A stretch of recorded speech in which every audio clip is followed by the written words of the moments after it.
Eu quero falar com vocês hoje sobre ambiente. Ambiente. Nós passamos alguns dias aqui em Curitiba chuvosos, frios.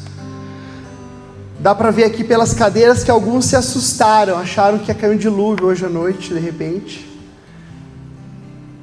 Se assustaram com o ambiente de chuva, de frio.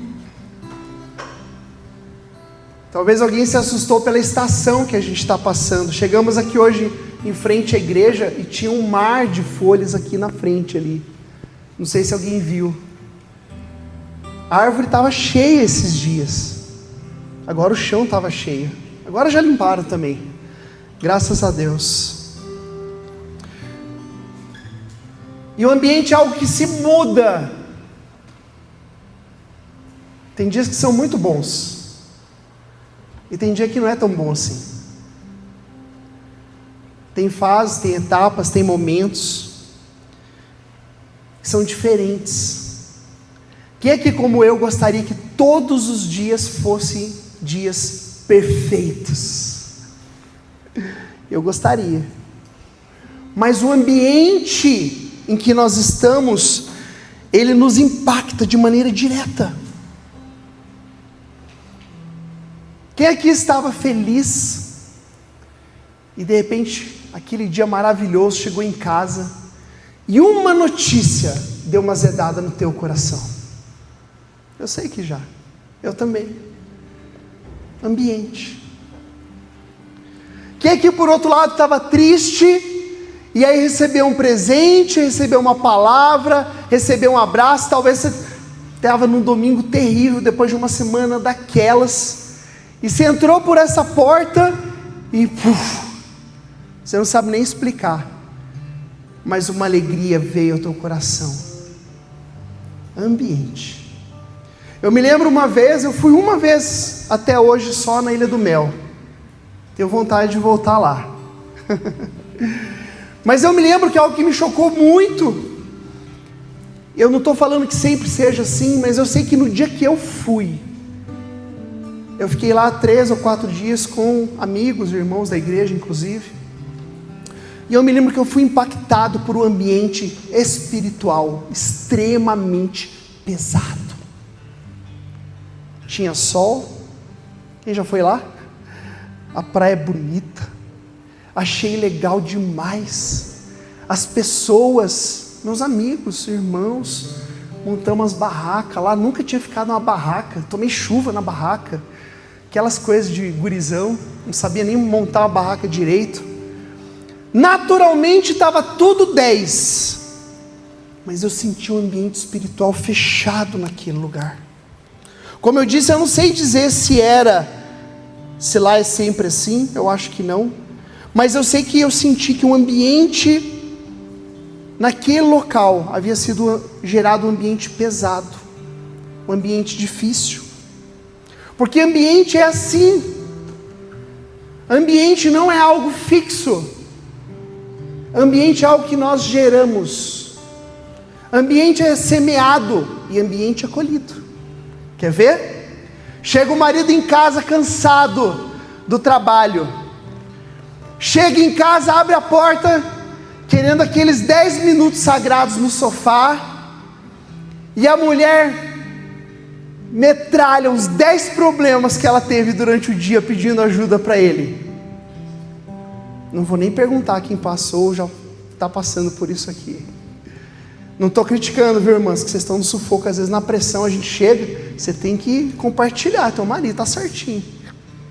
Mas esse é um ambiente. Outro ambiente é quando o cara chega em casa também cansado, também estressado, também no sufoco, e a mulher abre a porta e fala: meu bem, bem-vindo à sua casa, eu preparei um café e um bolinho para você, senta aqui. Saiu até um glória a Deus aí. A mesma casa, o mesmo dia difícil, Satanás não se apossou dessa família, mas o ambiente foi diferente. É o mesmo casal, é o mesmo amor. Mudou o quê? No primeiro exemplo, não mudou nada. Do primeiro para o segundo mudou a postura, mudou a semeadura, mudou o ambiente que foi preparado para que aquilo acontecesse. Eu me lembro quando eu estudava à noite, eu estudava com o Giba. Se você não sabe, eu e o Giba estudamos à noite, juntos. Faz um sinal para quem não te conhece aí, Gibão. O Giba era meu colega de colégio, de trabalho. Éramos adolescentes, né, Giba? Uns 5 anos atrás. 96 isso, eu me lembro. E a gente saía à noite, nós estudávamos numa escola ao lado do shopping Curitiba, descíamos ali a 7, pegávamos um tubo, íamos até o Terminal Hour, lá ele pegava um ônibus, eu pegava outro. E eu sei que eu chegava em casa, depois de um dia de trabalho, em que eu saía de casa a trabalhar em torno de 6, 6h30, não me lembro com exatidão, e eu voltava perto de 11h30, 11h45, era mais ou menos isso, não me lembro direitinho, cansado, exausto. Mas a dona Yolanda tinha preparado um prato quentinho para mim, separado para eu comer. Eu chegava morto, na hora eu ressuscitava. Porque um ambiente foi preparado, um ambiente de amor, um ambiente de acolhimento, um ambiente de aconchego. Não era um prato sofisticado, mas era o melhor que tinha naquele dia, era o melhor que tinha naquela ocasião. Sabe, queridos, uma frase nossa pode determinar o ambiente da nossa semana inteira. Uma colocação nossa, certa ou errada, pode construir ou pode destruir um relacionamento para sempre. Uma atitude nossa pode gerar um trauma, pode gerar uma dor, ou pode gerar um milagre na vida de alguém que vai transformar o destino daquela vida. Coisas simples, eu não estou falando de coisas difíceis, estou falando de coisas do dia a dia. Nós compartilhamos a fé que temos no coração, mas também muitas vezes compartilhamos as dores, compartilhamos os medos. Muitas vezes nós também recebemos fé, mas também recebemos dores e sofrimento. Existem ambientes e ambientes. Eu já estive em cultos aqui que foram simplesmente céu na terra. E eu já estive em alguns cultos aqui em que eu senti que as coisas estavam fechadas. A pergunta é: o que nós fazemos quando o ambiente não está tão bom? Porque quando o ambiente é favorável, está tudo certo. Quando está só love, casal, cadê os casais aí? Dá um olhar romântico aí para sua morena, pro seu moreno. Solteiro agora ficaram com raiva de mim, eu estou brincando, viu, solteiros? Pela fé, você pode profetizar também, crer que Deus está preparando aquilo que é seu, fica tranquilo. Quando os dias são bons, não tem erro. O que a gente tem que fazer? Surfar a onda. Ah, irmão, tem dia que eu só surfo a onda. Fala assim: meu Deus do céu, Satanás que se cuide, porque olha o que aconteceu hoje, o que Deus fez na minha vida hoje. Mas tem dia que é truncado, tem dia que é difícil, tem dia que o ambiente espiritual, emocional, o ambiente do meu coração, o ambiente das minhas atitudes não estão ajudando muito. E Deus tem falado muito comigo sobre isso. Me lembrei, inclusive, me veio aqui, inclusive, isso não foi proposital, mas o Senhor me lembrou muito forte a palavra da semana passada, em que a pastora Alice citou os 12 espias. Abra comigo em Números capítulo 13. Números capítulo 13. Números 13, 28 em diante. Posso pedir um copinho de água para um dos irmãos, por favor? Obrigado. Ela já pegou lá, Joãozinho, obrigado. Você quer pegar para mim? Me ajuda, obrigado. É muito amor, gente. Hoje eu fui na casa do João almoçar, ele olhou para mim e falou assim: você estava com saudade de mim? E claro que eu estava, João. João, para quem não sabe, é tio da minha esposa, é meu tio também. Amado. Números 13. Escute. Havia um ambiente de vitória. O povo havia saído do Egito, saído do mundo, saído do pecado. O povo havia sido liderado por Moisés de maneira sobrenatural, em que ele abriu o mar, em que tinha coluna de fogo, tinha codornizes, tinha maná caindo do céu, tinha tudo o que eles precisavam. Deus sustentando, Deus fazendo milagre, Deus com eles. E aí quando eles chegaram pertinho da terra prometida, a estratégia foi: vamos sondar a terra prometida. E aí vocês se lembram, vocês sabem a passagem, 12 homens, 12 príncipes ali foram selecionados para sondar a terra prometida. Gente, você está à beira de marcar um gol, você está à beira de comprar um apartamento novo, você está à beira de resolver uma situação, você está à beira do emprego novo, você está à beira, você dá uma sondada assim. Obrigado, João, valeu, Deus abençoe.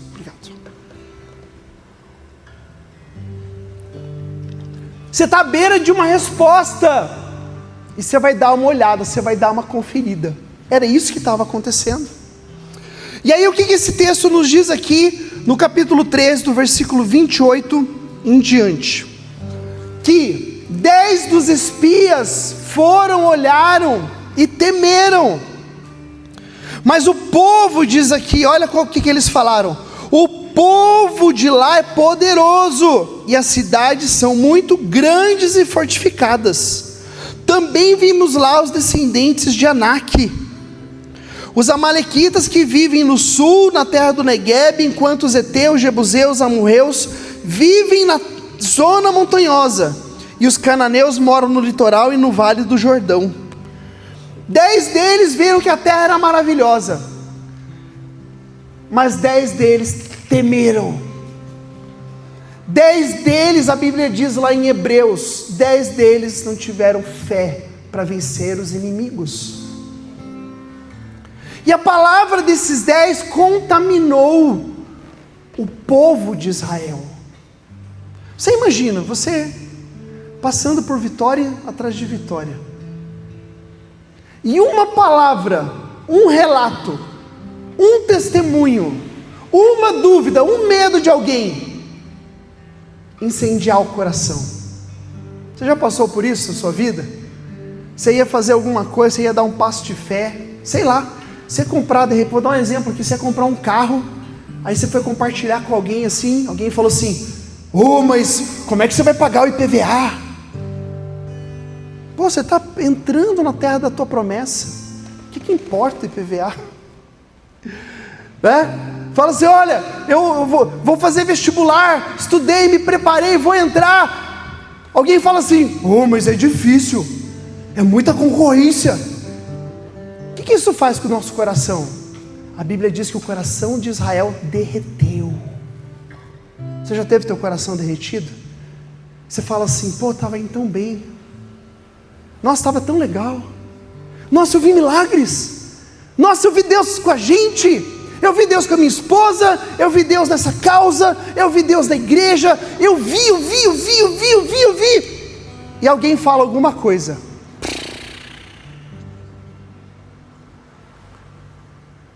Elias tinha vencido quantos profetas? Quem se lembra? 2? Quem está lendo a Bíblia? Quantos profetas? 3? Quantos? Boa pergunta. Ajuda aí. Quantos profetas? Quantos profetas Elias tinha vencido? Deus tinha usado a vida dele com poder? Obrigado. 400 profetas de Baal. Estava indo tudo bem, sim ou sim? Sim. O que aconteceu? O que chegou até ele? Uma palavra de alguém que falou: vou te pegar, vou te matar, você vai ver só. E a Bíblia diz que o coração dele, igual uma bexiga. Isso acontece com você? Isso já aconteceu com você? Isso já aconteceu comigo. Já aconteceu em casa, já aconteceu no trabalho, já aconteceu na igreja. Porque o ambiente, ele tem muito esse poder sobre nós. Nós somos influenciados por aqueles que estão ao nosso lado. Nós somos influenciados por aqueles que nós confiamos, por aqueles com quem andamos. Nós ouvimos pessoas que nós consideramos. Esses homens foram selecionados, mas a Bíblia diz que eles derreteram o coração do povo. Ei, se alguma coisa acontecer ruim, se você vê gigantes, se você vê situações difíceis, cuidado para não derreter o coração de alguém. Porque uma fala nossa pode ser motivo de grande incêndio. É o que a Bíblia diz. A língua tem esse poder. Eu não acho que esses homens estavam querendo pôr fogo. Eu acho que eles abriram o coração. Sabe assim? Pô, Zé, você é meu amigo, irmão, então, nós somos aqui da igreja. Cara, eu tenho que desabafar com você um negócio. E tal. Talvez eu saia muito bem. Quem já deu um desabafo aí, que você saiu benzão assim? Você chegou carregado, você chegou com a cabeça tribulada. Quando você saiu leve. Quem já posso... Vocês nunca desabafaram? Não, gente? Vocês não têm amigo não para desabafar? Eu já desabafei, já. Qual que é a pergunta? Como é que fica quem ouve? Esses 10 não tinham fé para aquele projeto. Esses 10 não tinham visão.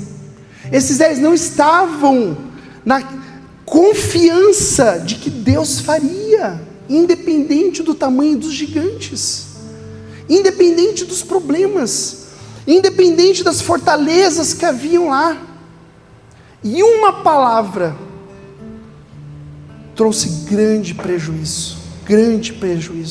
Mas no versículo 30 diz assim: mas Caleb pediu ao povo que estava ali diante de Moisés que se calasse. Olha o posicionamento. Toda vez que você ouvir uma palavra que queira derreter o teu coração, posicione-se. Nós não nos posicionamos contra pessoas, mas nós precisamos nos posicionar em cima das promessas de Deus. Posso ouvir um amém?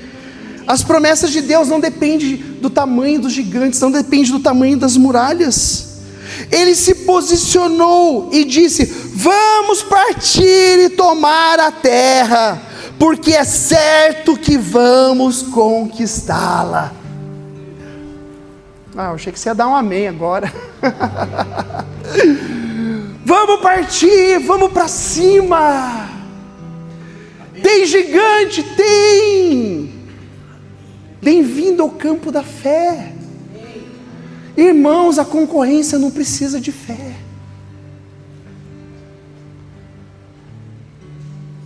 É nas coisas do reino de Deus que nós temos que ter fé. No império das trevas não precisamos de fé, porque já está tudo dominado por Satanás, já é tudo dele que está lá já.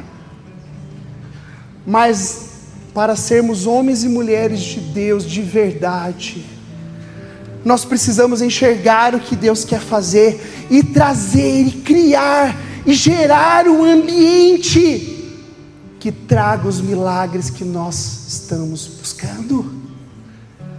Esposa, escute, tá difícil o maridão aí? Não vai dar, não vou olhar a cutucada que você está dando nele aí. Fala com o meu marido, pastor. Eu sei. Não vi nada.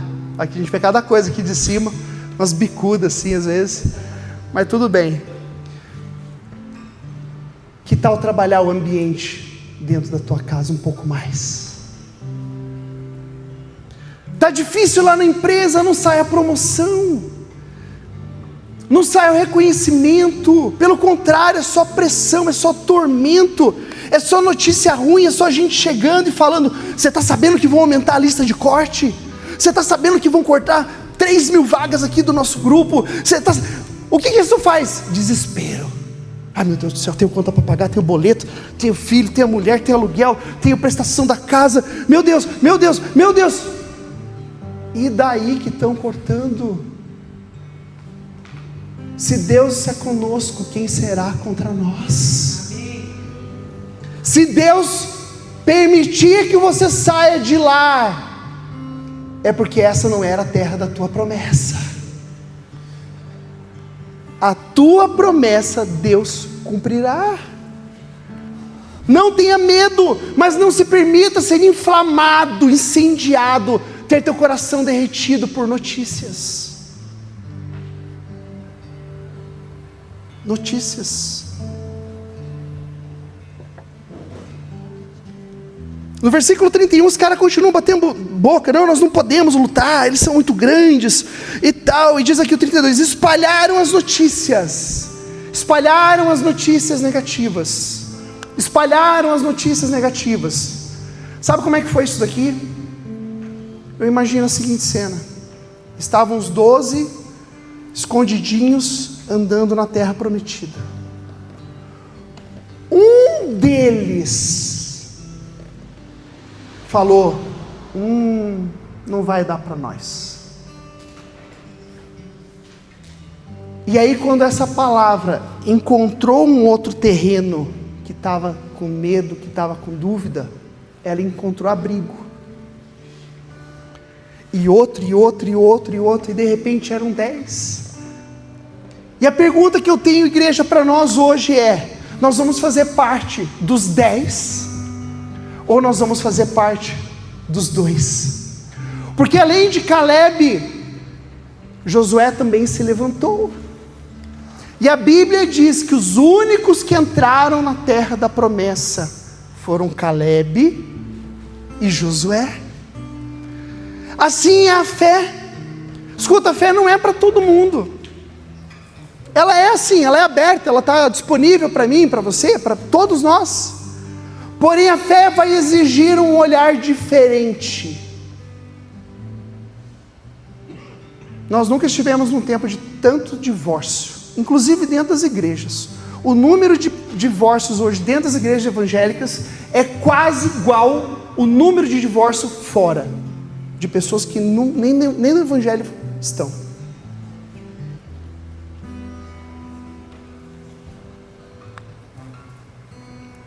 Em nome de Jesus, nós vamos ser parte desses 2, que em dias em que as más notícias vierem, as palavras ruins, os desabafos, as notícias estranhas, as coisas esquisitas que às vezes jogam sobre nós, que lançam sobre nós, elas não vão nos abater, e nós vamos continuar para chegar na terra da promessa. Quem diz amém? Amém.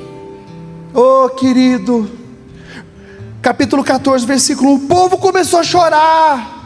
Ah, meu Deus, a gente devia ter ficado no Egito, a gente não devia ter saído para o deserto. Ah, por que a gente foi ouvir Moisés? Está aí no texto, ó. Era melhor ter morrido lá. Gente, eles eram escravos antes. O que é melhor? Morrer escravo ou lutar para ser um homem ou uma mulher livre naquilo que Deus te deu? Só que lutar exige mais. Lutar não é para desistentes. Lutar é para quem, apesar da pressão, aguenta o rojão e segue em fé. O justo viverá pela fé. Se nós somos justificados pelo sangue de Jesus, nós precisamos andar de fé em fé, de glória em glória. Ah, as notícias são boas, glória a Deus. As notícias são ruins, glória a Deus também. Ah, meu Deus, olha a eleição que está chegando aí, tal fulano está na frente, glória a Deus. Ah, não é fulano, é ciclano, glória a Deus também. E vamos para cima. O justo viverá pela fé. Circunstâncias ruins sempre teremos conosco. Irmãos, nós estamos no processo. Essa igreja está no processo. Não sei a tua casa, mas a minha casa não é perfeita. Todo dia eu preciso construir um tijolinho na vida dos meus filhos. E olha que tem dia que não é fácil. Brincadeira, Lucas. Exceto o Lucas que está aqui. Todo dia eu preciso semear algo diferente, algo melhor, algo maior na vida da minha esposa. Porque todo dia temos desafios. Todo dia alguma coisa acontece. E eu lamento em te falar, mas coisas acontecerão na sua vida. Ai, pastor, você está me amaldiçoando? Não, eu estou só te alertando, que você não foi chamado para se acovardar diante dos problemas, mas resolvê-los em fé. Daniel capítulo 1, versículo 4, 5 em diante.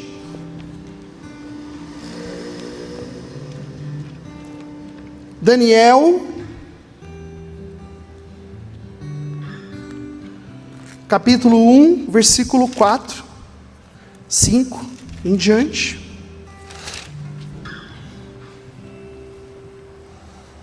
Você sabe da história, o povo de Israel havia sido levado para a Babilônia cativo, preso. Lá o rei Nabucodonosor falou assim: eu quero os melhores.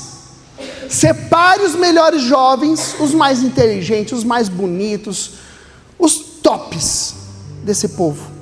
Vocês vão preparar eles para mim, eles vão comer da minha mesa, refina eles, prepara eles que eles vão me servir.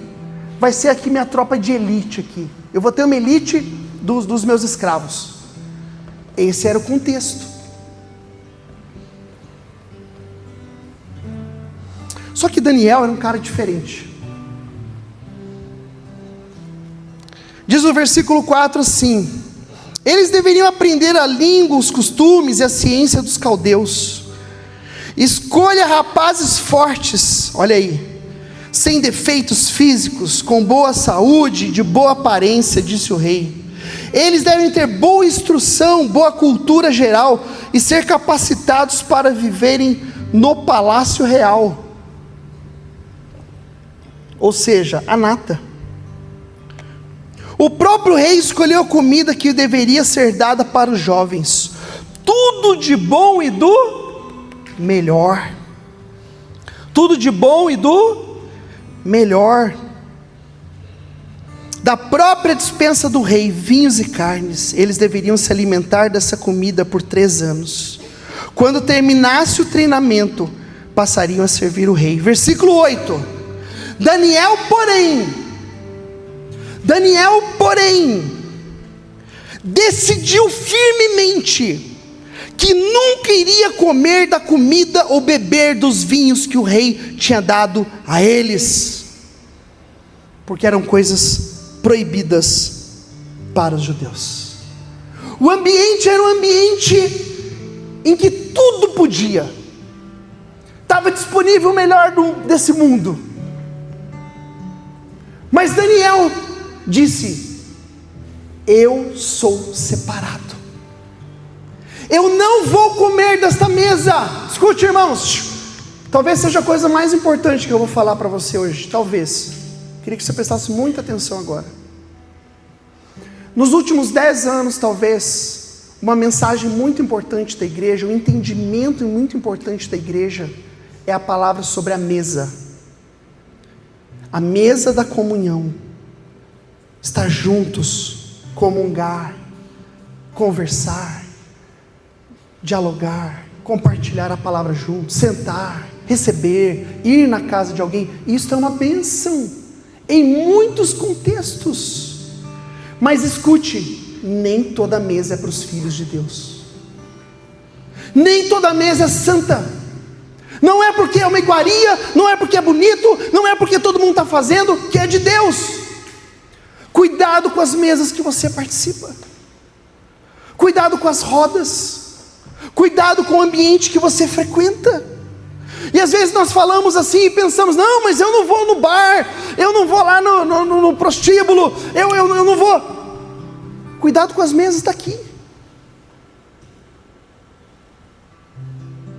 Porque nós podemos levantar mesas santas, mas também podemos levantar mesas profanas.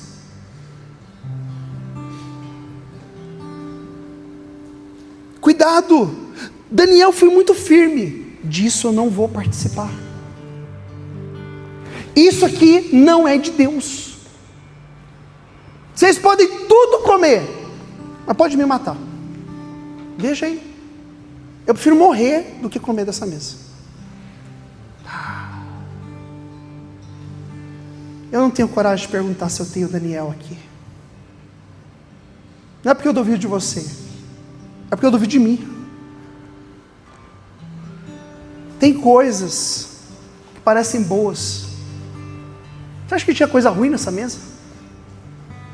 Tinha coisa maravilhosa lá, aos olhos do mundo. Mas aos olhos de Deus era um podridão. E Daniel foi um homem de fé, de fidelidade, de se posicionar e falar: desta mesa eu não como, não posso comer. Ah, mas é o rei, não vou comer.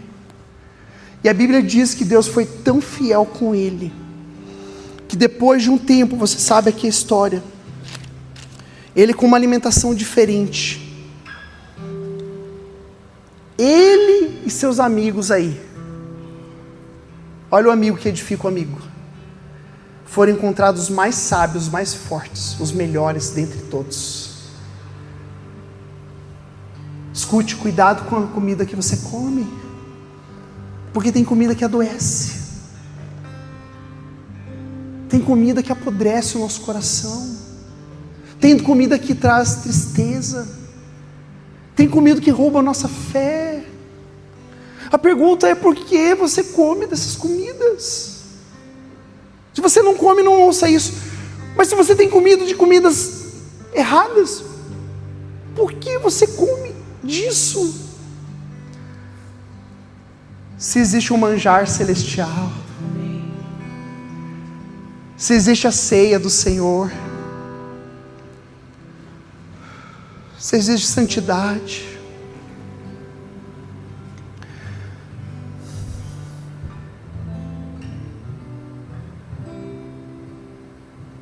há mesas de honra e há mesas de desonra, há mesas de santidade, mas há mesas de pecado, há mesas que edificam e há mesas que destroem. Cuidado para você não servir alimentos que mate outros, e cuidado para selecionar o que você come nas mesas em que você se senta. Nem tudo é de Deus, nem tudo pode, nem tudo é correto. 1 Coríntios 10, versículo 20. 1 Coríntios capítulo 10, versículo 20. Irmãos, eu falo essa palavra com o maior temor no Senhor, mas eu quero que você entenda e receba em nome de Jesus. 1 Coríntios capítulo 10, versículo 20 em diante. Diz aqui: não, absolutamente. O que estou dizendo é que aqueles que oferecem alimentos a esses ídolos estão unidos no sacrifício aos demônios e não a Deus. Não desejo que nenhum de vocês seja participante com os demônios ao comer, junto aos pagãos, da mesma comida que foi oferecida a ídolos. Escute isso: vocês não podem comer do cálice à mesa do Senhor, e também à mesa dos demônios. Não podem comer pão santo à mesa do Senhor, como à mesa dos demônios. Misericórdia. Você sabia que existe a mesa do Senhor? Qual é a mesa do Senhor? É uma mesa que glorifica a Deus. Mas tem mesas que adoram Satanás. A mesa do Senhor edifica, a mesa dos demônios destrói. A mesa do Senhor cura, a mesa dos demônios te deixa enfermo. A mesa do Senhor une, A mesa dos demônios causa divisão. Na mesa do Senhor tem santidade.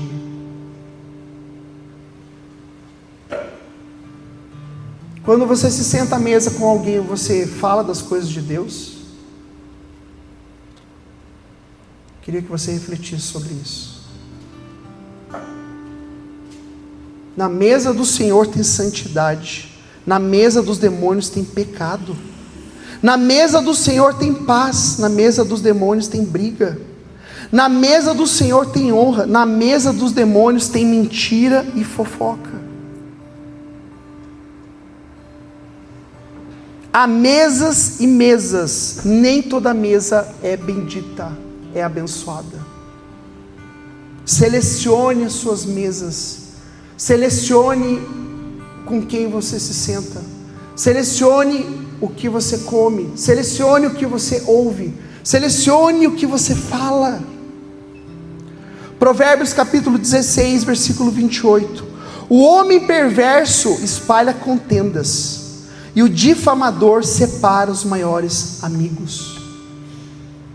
Uma palavra maldita numa mesa pode separar grandes amizades, pode separar irmãos. Provérbios 18, 8. As palavras do caluniador são como petiscos deliciosos. Petiscos deliciosos. Já comeu algo gostoso? Sabe o que significa? É bom falar mal dos outros. Não é ruim. Para a carne é bom. Olha que desgraça. Você não fala mal de alguém e fala, ai, que coisa ruim. Não, você quer falar mais mal. Você quer falar mais coisa ruim. Você quer achar mais defeito, mais problema. E diz aqui que esses petiscos, eles descem até o íntimo do homem. Eu me lembro uma vez que eu ouvi uma pessoa me contar como um testemunho, eu já falei isso para vocês. Uma pessoa que me disse assim, pastor, eu quero agradecer a Deus, porque a minha vida inteira eu gostei de falar mal dos outros, eu falava mal de todo mundo, mas Jesus me libertou e hoje eu não consigo mais falar mal de ninguém. Eu acho que esse foi um dos maiores testemunhos que eu já ouvi na vida. Porque eu já ouvi pessoas me procurar a pastora e falar assim, pastor, eu adulterei, pastor, eu roubei, pastor, eu menti, pastor. Mas honestamente, hoje pelo menos, eu não me lembro de alguém que falou, pastor, eu fofoquei. E fofoca é pecado. Efésios capítulo 4, versículo 29. Nenhuma palavra torpe ou torta, olha quem fala palavrão aí, nenhuma palavra torta saia da boca de vocês, mas apenas a que for útil para edificar os outros, conforme a necessidade, para que conceda graça aos que ouvem. Uma mesa que glorifica a Deus é uma mesa em que nós sentamos e o que nós falamos edifica os irmãos. Abençoa, levanta, anima, santifica os irmãos. Quem quer esse tipo de mesa na sua vida, amém? Você quer participar, você quer promover, você quer ser essa pessoa que aglutina as pessoas para falar bênçãos, para falar milagres. Gente, vou aproveitar que meu pai não está aqui hoje, vou falar dele. E olha que eu sou pastor, você não escandaliza o que eu vou falar, vocês prometem? Vocês me dão um voto aqui? Mas tem dia que eu não aguento sentar, conversar com meu pai, porque eu posso inventar o assunto que for, em algum momento ele pega e puxa para as coisas de Deus.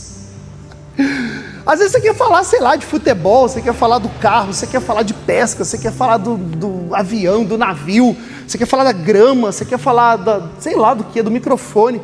Em algum momento, meu pai puxa a conversa para a palavra de Deus. Em algum momento ele fala da eternidade, ele fala do anjo, ele fala, o que você pensa disso aqui? Tá o texto, o que tu acha? O que você... Tem dia que eu não aguento. Que às vezes eu queria só o pai, queria só o paizão. Mas o paizão promove uma mesa que edifica. Promove uma mesa que me abençoa. Promove uma mesa que me leva para Deus. Oh, mesa abençoada. Que assim seja a mesa da tua casa, do teu café. Que assim seja a mesa da nossa comunhão aqui na igreja, na nossa família. Onde Deus nos levar, com quem nos sentarmos, amém? Isso é bênção. Salmos 34:13. Guarda a língua do mal. Guarda os teus lábios de falarem o engano. Meu irmão, se tivermos algo para falar, e tem, viu? Tem ou não tem? Tem. Por que tem? Porque nós somos gente.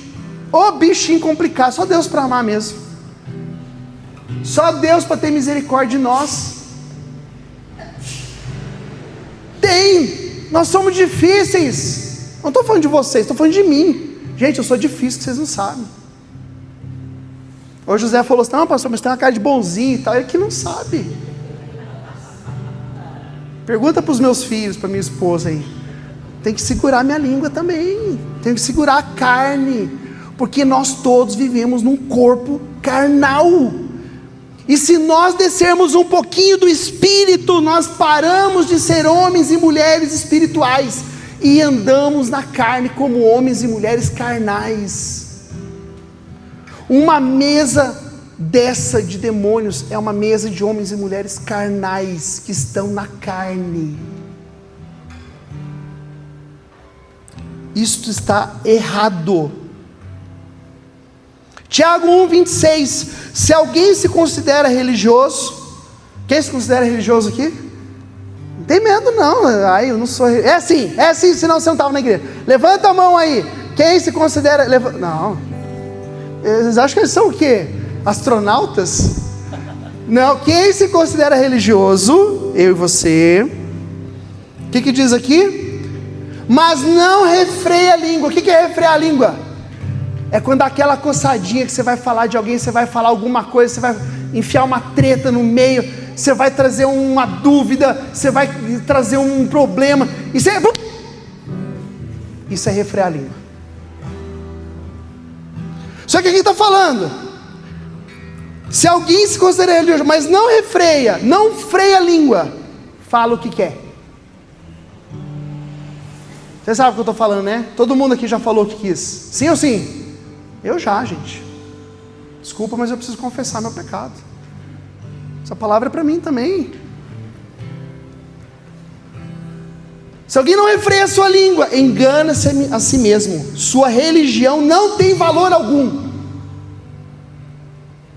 Quem quer que a sua religião tenha valor diante de Deus aqui?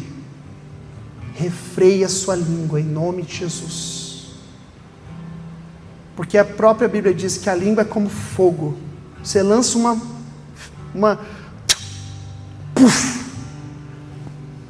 põe fogo em tudo. Põe fogo no casamento.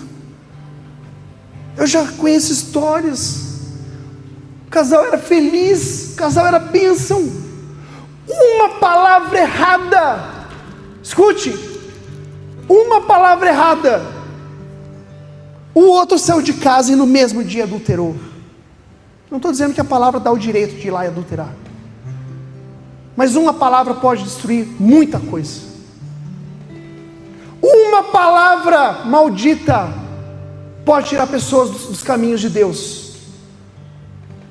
Uma fofoca, uma mentira, um engano pode derreter a alma de alguém. E essa pessoa pode ir para o inferno, porque alguém falou o que quis.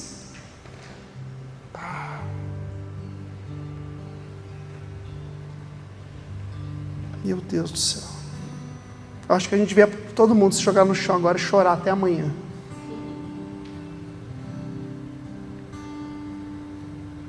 Segundo Timóteo 2,16. Evite conversas inúteis e profanas. O que é conversa inútil? Não leva a nada. Ah, eu acho isso, eu acho aquilo, eu não sei o quê, não sei o quê, não sei o quê, não sei o quê, não sei o quê. 2 horas. No final, qual é o resultado? Nada. Não melhorou nada. Porque às vezes, sabe o que acontece, irmãos? Nós não falamos com quem tínhamos que falar. Nós não sentamos e falamos assim: Zé, é o seguinte, cara, estou chateado com você. Aconteceu uma situação aqui quero tirar limpo uma questão aqui, em amor, mas eu preciso ser transparente, porque é melhor eu falar para você do que eu falar aqui nas tuas costas. É difícil fazer isso aqui. Isso aqui é coisa de gente madura. Mas é assim que nós precisamos viver. É assim. É nos expor, talvez, de arriscar perder uma amizade com alguém que não gosta do que vai ouvir. Mas irmãos maduros precisam consertar as coisas e não ficar falando coisas inúteis e profanas. Já viu como é que é uma grande companhia? Às vezes o que resolve é lá na puta, né? O diretor lá. E a pessoa fala com 350 no setor. E gente embora, gente desanimada, gente chorando, e gente desanimada. E não vão bater a meta, meu Deus do céu, é mesmo, olha o que fulano mostrou. Nossa, eu não tinha pensado nisso, sabe o que é mesmo? Acho que está errado isso daí. E vira uma contenda, vira uma revolta, vira uma ira. E às vezes a única pessoa que podia intervir e mudar e melhorar, nem está sabendo que aquilo está acontecendo. Conversas inúteis, a Bíblia diz, evite isso. Efésios 4:25. Portanto, cada um de vocês deve abandonar a mentira e falar a verdade ao seu próximo, pois todos somos membros de um mesmo corpo.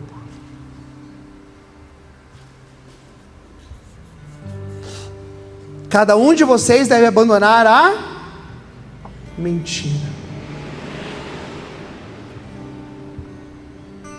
Não, mas eu sei que foi, não é mentira. Mas se você levar para frente é fofoca, também é pecado.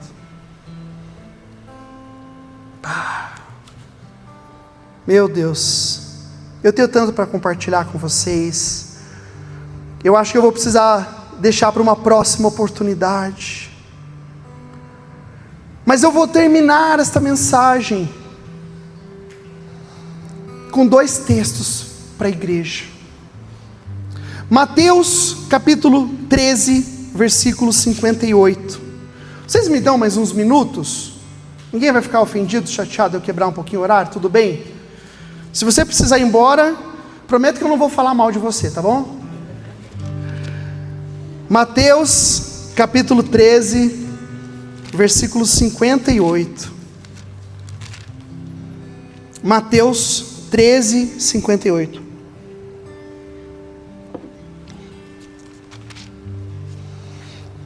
Jesus fez muitos e muitos milagres. É ou não é verdade? Incontáveis. Aqui nós temos só um resuminho assim, ó. Incontáveis milagres Jesus fez nos 3 anos e meio de ministério dele aqui na terra. Mas em certa ocasião, houve algo que parece inacreditável. Você fala assim, mas como? Como? Jesus não pôde fazer milagres? Exatamente. Aqui a partir do versículo 53, diz que ele voltou para a terra dele, Nazaré da Galileia, e lá ele ensinava, lá ele estava pregando, e eles falam assim, mas você não é o carpinteiro? Não é o filho do Zé? Esse menino aí, eu dei uns cascudos nele quando era criança, jogava bola aqui, eu via ele aqui no Minecraft, era esse piá aqui. Você aí está falando que é filho de Deus? É nada.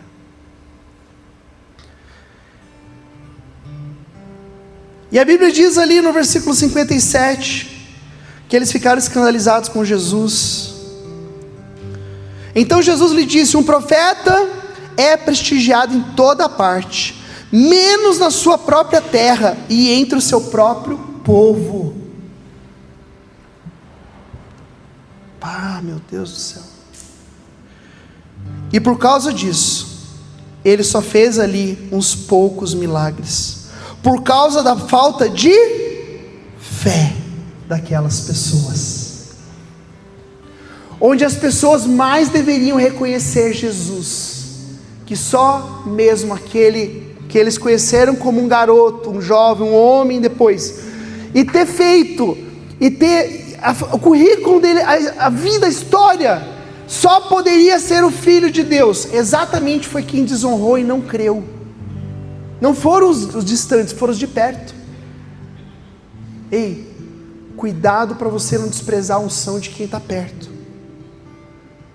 Às vezes nós valorizamos como homem de Deus, como mulher de Deus, quem é longe, com quem a gente não caminha. Mas com quem a gente caminha, por causa da humanidade, porque a gente conhece, a gente corre o risco de não dar o mesmo valor.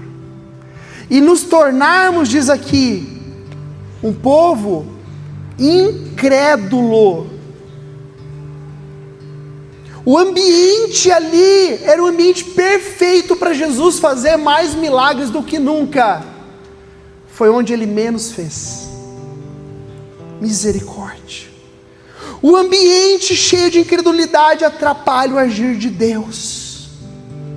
Leia na sua casa, no seu trabalho, na sua vida da igreja. O ambiente contaminado por incredulidade é um ambiente que precisa ser revisto, transformado, reedificado.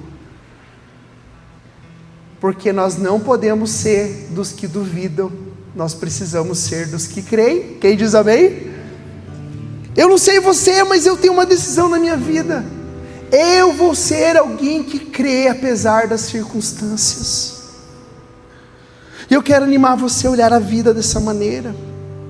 Em Lucas, para terminar, Lucas capítulo 5. Lucas 5, 18 a 25.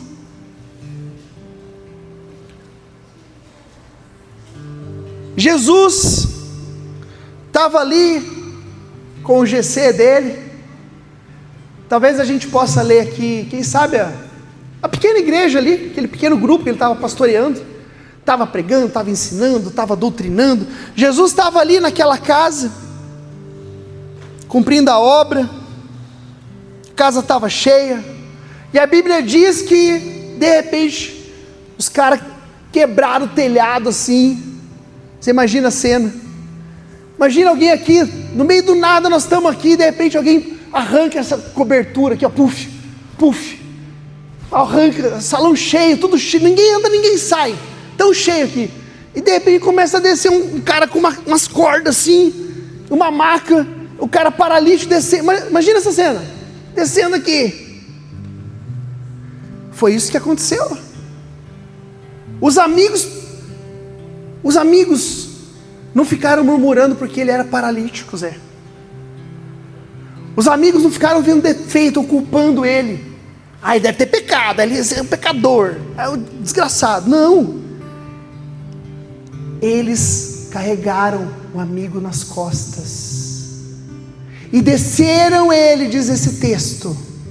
E a Bíblia diz que Jesus, vendo a fé deles, não foi nem a fé do cara, foi a fé dos caras pendurados no telhado, que apesar das dificuldades, creram, e em amor, desceram esse amigo até quem podia resolver. Tem coisa que a gente não resolve falando, tem coisa que a gente não resolve trabalhando. Nem tudo é mão na massa, nem tudo a conta é exata. Tem coisa que é só indo para Jesus. Jesus o curou, porque os amigos sabiam que o caminho era o Senhor, era Jesus. O caminho é Jesus. O caminho é Jesus. Igreja, eu quero convocar vocês. Me sinto convocado também. Fique de pé comigo.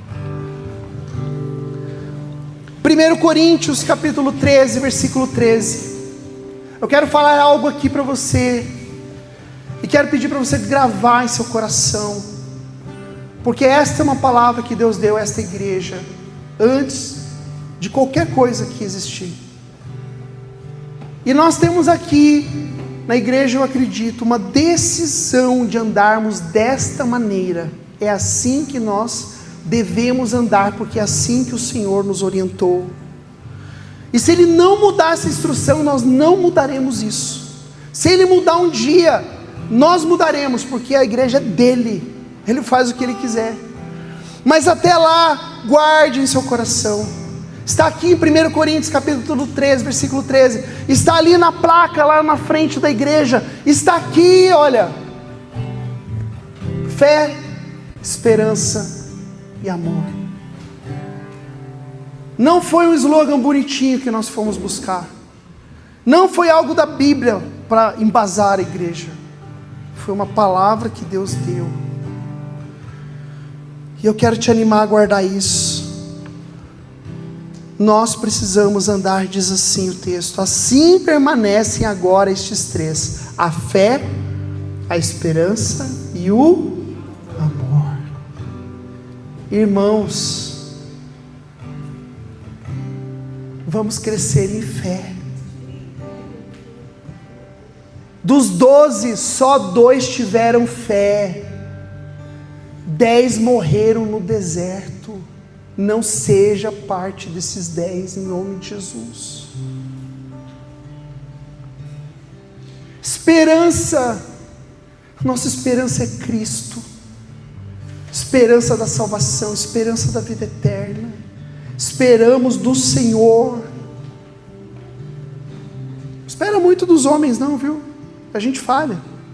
Se você esperar muito de mim, você vai se decepcionar. Não é porque eu sou mau caráter, eu tenho uma vida oculta, essas coisas assim, não.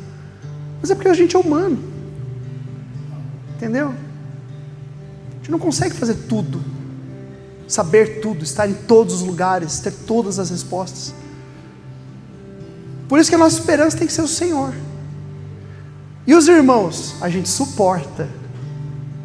A gente dá suporte uns aos outros, a gente ajuda uns aos outros, para os outros crescerem na fé também. E o amor? O amor é o maior deles, diz o texto. Uma igreja saudável é uma igreja que precisa criar um ambiente de amor. Sabe o que é o desafio? O desafio não é ler o texto. O desafio não é lembrar.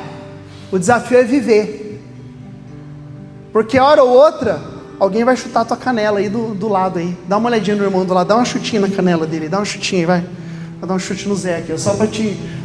vez ou outra, Zé, a gente vai se atritar. Vez ou outra, eu vou te chatear. Vez ou outra, você não vai gostar muito do que eu vou fazer, do que eu vou, sei lá. A gente vai, cara, às vezes vai dar canelada. Mas o amor tem que prevalecer.